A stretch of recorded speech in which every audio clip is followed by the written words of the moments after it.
This has me a little bit excited. I've been wanting to do some more Dragon Ball content, and I just keep getting distracted or sidetracked or just complete forgetting that I was going to do something.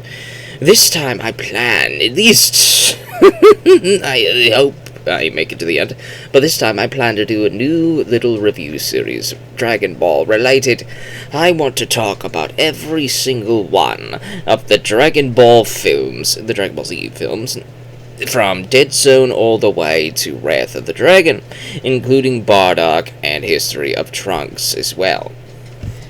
Because I have all of them, either in a special bundle pack, as you can see here, or in the original single DVDs that I've picked up forever ago, that are still in decent condition and play from start to finish.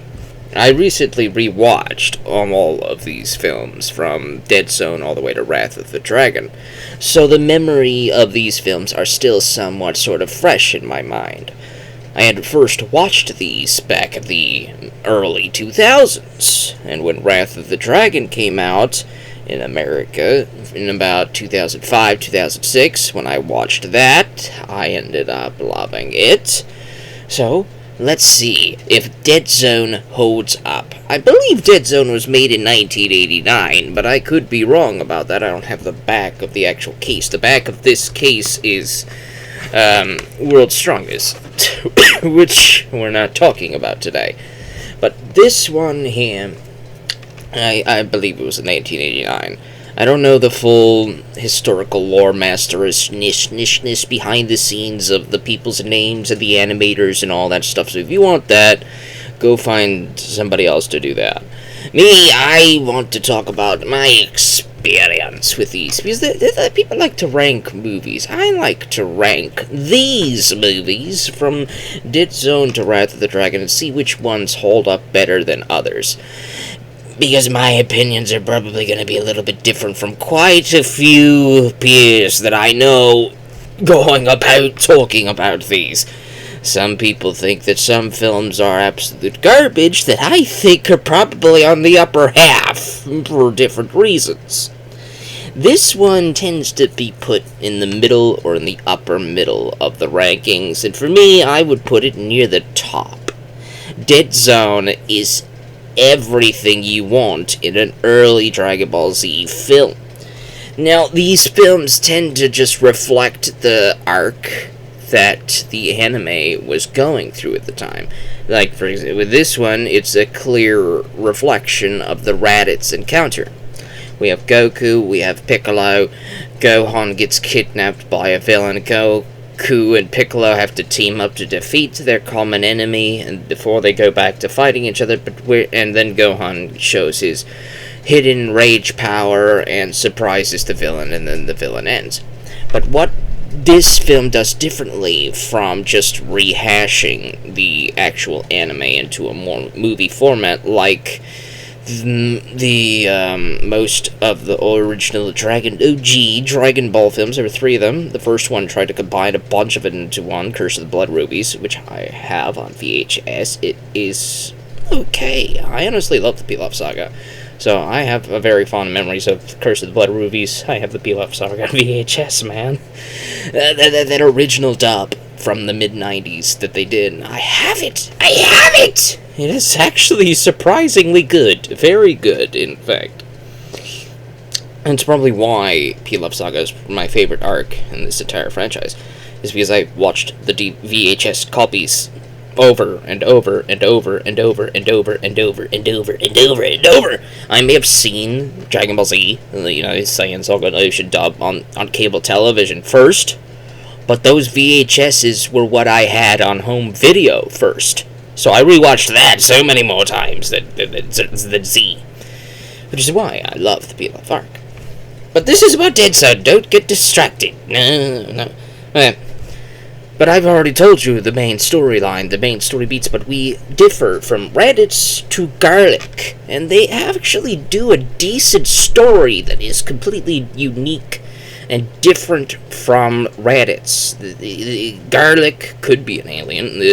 The anime, the Garlic Jr. arc that happens after Frieza, in between Frieza and the Androids arc, Garlic Jr.'s arc probably kind of insinuates that Garlic's an alien too. I prefer personally that Garlic is just like a demon type of character. In early Dragon Ball, I believe this was in a filler episode, but they talked about how the planet was like divided into two halves. You had the light side of the world where everybody's hanging out normally, and then there's a dark reflection of the Earth, which is basically like the demon plane, where you find Jasand Land, where you find Deborah, and all those other peoples. And it was my personal thought that Garlic was from that plane of existence. So Garlic finds himself on the other side of the planet, and he and Kami, before Kami became Kami, were competing to become the next Guardian of Earth. Kami's predecessor looks to Kami and says, "You've got some darkness in your heart." And Garlic was in top slot, but he also had some jealousy over Kami. But when Kami went to discard the evil in his heart, he discarded Piccolo from his body, and Piccolo went down to the world below. And then the previous Guardian of Earth looks to Kami and says, "You have no evil in your heart anymore. You get to be picked." And he looks at Garlic Jr.'s father and says, "No, you are the jealous evil type. We don't want you." So Garlic Jr.'s father doesn't get to be picked to be the Guardian of Earth. Kami gets to be Guardian of Earth. So then Garlic decides to wage war on Kami, and then Kami banishes all of the demons and denizens of the darkness and all that stuff to the to the realm of the bad guys, right? And Garlic survives because he didn't take part in that encounter. Now Garlic has grown up, and he has his own set of cronies, his own set of henchmen, and that's something that these films do pretty good. Henchmen. When you have just a solo villain, like, say, Janemba or Hirudegarn, the lack of henchmen really shows, because when you have all of your side characters come in, the big bad just beats them all down one by one. We'll get to that when we get to Wrath of the Dragon, when we get to Fusion Reborn, when we get to Broly. When we get to those, we'll talk about that a little bit more in detail. But at least here, Garlic Jr. has henchmen. What do henchmen do in this? It means that secondary characters whose names don't begin with G and end with U get to be relevant! Namely Piccolo, because there's nobody else in this film outside of Gohan and Krillin. Krillin's only there to... So, Piccolo gets found by the henchmen of Garlic Jr. because Garlic Jr. realizes that Piccolo and Kami share the same spirit, so as to say. They're two halves of the same whole. So if Piccolo were to die, Kami would be dealt with as well. And since Garlic Jr. can't go onto the Lookout, the Sanctuary, for reasons unknown, he has to deal with Piccolo first. So he sends his cronies after Piccolo, and Piccolo gets surprise attacked, sneak attack, and all that stuff, and Piccolo gets banged up. And this is reflective to Raditz's encounter with Piccolo at the start of the series before he finds Goku. And Raditz completely overpowers Piccolo in terms of, like, stature, and Piccolo senses all that power is so big, and it makes him scared. And it's kind of reflective of that encounter, but it's pretty unique in that in the motive of the villains and the henchmen and all that stuff. So Piccolo gets dealt with. The henchmen think he's dead. So then Garlic decides to go gather the Dragon Balls. Wait a minute, Garlic, you do realize? I don't think he does. If Kami dies, then there's no Dragon Balls. But I don't think Garlic's aware of that information. At least I hope not. I hope he's not aware of it. Because if he actually kills Kami and then tries to gather the Dragon Balls, I don't think they're gonna work for you, buddy. That's one of the big story holes in Dead Zone, is that Garlic's trying to gather the Dragon Balls after killing Kami. And he kind of needs Kami to be alive to use those Dragon Balls, you know? That's the big boo-boo, the biggest boo-boo in this story, but I like to cover it up by saying he just didn't know that Kami needed to be alive to use the Dragon Balls.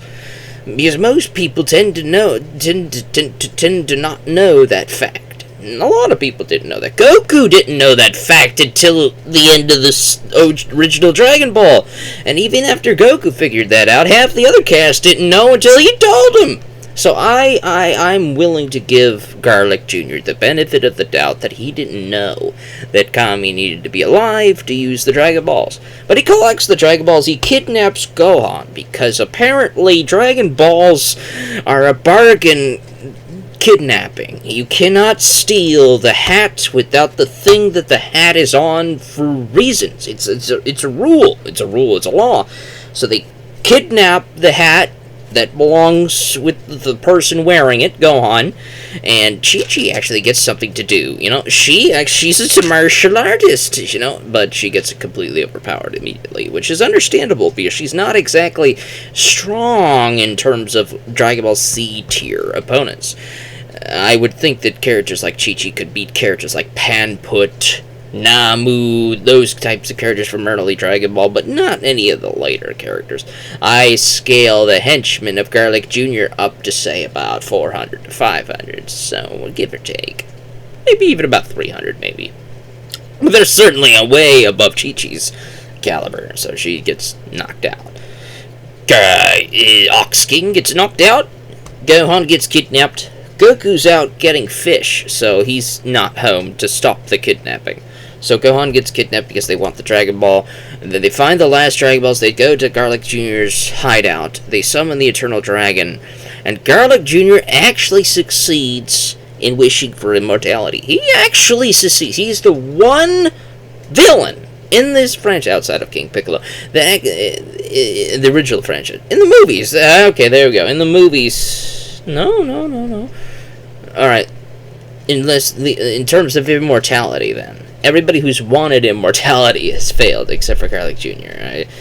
I was trying to go with a little snappier, snazzier line, but then I just remembered a dozen other things, and then I realized that wouldn't work the way I said it originally. I originally thought I would say it. So I said it the other way, and I did immortality. Vegeta wanted immortality. Frieza wanted immortality. A lot of people wanted immortality. They didn't get it. They failed. Garlic Jr. wanted immortality. He gets it! That's a twist right there. That this movie does, that doesn't parallel the original Raditz encounter, because Raditz didn't want the Dragon Balls. He didn't even know they were there. Vegeta wanted the Dragon Balls, and he didn't get to get his wish. So I like that little thing where Garlic gets to have his immortality. It's a big obstacle that Goku and Piccolo have to overcome. So we later learn that since Kami shows up at Garlic Jr.'s hideout, that Piccolo must be alive as well. So that's fun. Goku's there to get his son. He doesn't really care about Garlic Jr. or the bad guys. He's only beating up the bad guys because they grabbed his son, so he's there for that. And then Krillin shows up for reasons, I guess, when Goku grabbed the Dragon Radar, Krillin decided to go follow Goku because he was worried about his best buddy. That's sweet. That's thoughtful. What do you get to contribute? Nothing. So Piccolo shows up and he kills one of the henchmen in really satisfying revenge fashion. That was really fun to see. Piccolo getting after that. And then Goku fights the other two henchmen in some amazing choreography. I would say that the choreography between Goku and these two henchmen is better than pretty much most any type of animatorialness in, say, Treated My Lord Slug, Cooler's Revenge, Return of Cooler, definitely Super Android 13, BoJack, better than all that. There's some smooth fight choreography animation here, with some decent martial arts and tactics from Goku here that I just haven't seen reflected in a lot of the later movies in such a crisp and great way. There are some decent animations in the future movies that I would eventually talk about when I get to those, but they just don't get to be executed in such a satisfying and entertaining way as in this one. Goku struggles against these guys, but then he gets the upper hand. He uses tactics and the Powerpole, the Yoibo, the Powerpole extended, that thing. This is the one movie where he gets to actually fight with that thing, and as an adult. And it was very satisfying to see him use the Powerpole in this way against the henchmen. It was very fun. It was very fun to see that used in this way. What else? What else can I talk about? So the henchmen get dealt with by Goku and Piccolo, and then they go to find Garlic Jr., who has defeated Kami, but he doesn't kill Kami because he can't kill Kami because Piccolo has to help Goku fight the bad guy, so Kami just gets knocked out. So Goku and Piccolo get to fight Garlic Jr. They overpower Garlic Jr. Garlic Jr. goes big bulky mode, and then big bulky mode overpowers Goku and Piccolo, and then Goku and Piccolo decide to remove their weight and clothing and decide to work together fully and truly, and they overpower big bulky mode Garlic Jr. Then Garlic Jr. realizes, hey, these guys are stronger than me together, so I'm just gonna use the one thing that could stop me. I'm gonna open the dead zone. He really was his own worst enemy here. The guy was immortal. He cannot die. All he has to do is wear Goku and Piccolo out, beat them into the pulp, and then walk away. It's like the Android 17 versus Piccolo argument. Piccolo might have had the edge over Android 17 in the first half of the fight, but then the second half of the fight looked more even. What do you think would have happened had Cell not interrupted this fight? 17 would still be fine, and then Piccolo would exhaust himself. 17 would have taken it. This is the same argument. Goku and Piccolo may have overpowered Garlic Jr., but then all Garlic Jr. had to do, instead of summoning the dead zone, all he had to do was fight a battle of attrition, and then he would have won. Any battle of attrition, and Garlic would have won. But no, he has to summon the dead zone, because hubris and hindsight and all that other stuff besides. It's a sort of like a paternal, son-ternal, mistakes of the father are made by the son in reflective fashion. So Garlic summons the dead zone, and everybody starts to be sucked in. Goku, Piccolo, and Krillin are grabbing onto things that are trying so that they don't get sucked in. Then Gohan wakes up. He's all angry. He's yelling at Garlic. He does the shouty shout, power, shockwavy thing. And then Garlic Jr. flies into the dead zone. This scene is reflective of when Gohan gets mad and breaks out of the space pod that Raditz locked him in, and attacks Raditz in a bad headbutt that really hurts Raditz. And that's reflective of that scene, so that's fun. Goku and Piccolo never overpower Raditz when they team up against him, but they do overpower Garlic, because I guess they wanted to make it a little bit more satisfying. So there's that. It's overall very enjoyable. My favorite portion, though, is versus the henchmen and versus their team up, Goku and Piccolo's team up versus Garlic Jr., their initial first half of the fight before he summons the Dead Zone. Where the movie starts to fall apart is when he opens the Dead Zone and the logic behind kidnapping Gohan instead of just taking the Dragon Ball itself. But the movie needs something to happen to get Goku involved in the story, because Goku is a very neutralish type of character at the end of the day. So if they just took his Dragon Ball but left Gohan alone, Goku may not have been as strongly incentivized to chase after the henchmen and eventually get involved in the Garlic Jr. plot. So Gohan being kidnapped, being reflective of the Raditz arc, would get Goku involved in the story. which is how they needed to get him involved. It's a writing idea that kind of doesn't make as much sense when you look back on it with a critical eye. But it's still entertaining. Gohan being kidnapped and then he giving one of the henchmen that was assigned to keep an eye on him a very, very hard time was very fun. There's a mid-movie insert song, which is very fun. Gohan ends up eating one of these apples, which are chemicalized with some sort of hallucinogenic, and then Gohan starts to trip out. It was very fun. It was a very fun movie. The best part of the movie is in the middle. The fights with Goku and Piccolo versus the henchmen, then Goku Piccolo versus Big Buff Garlic Jr. That was all excellent. Amazing choreography, good tactics, good teamwork. Krillin was disappointing. He's only there to be there. I don't know why he's there at all. You could write him out of the movie and nothing would change. He wasn't involved in the Raditz encounter to begin with, but I guess because Krillin is a fan favorite character, they brought him in just to have him. Just so Goku could have a Robin to his Batman. That's what Krillin is. He is the Robin to Goku's Batman. Yeah, that's what it is. That's what it is. Well, that's the Dead Zone.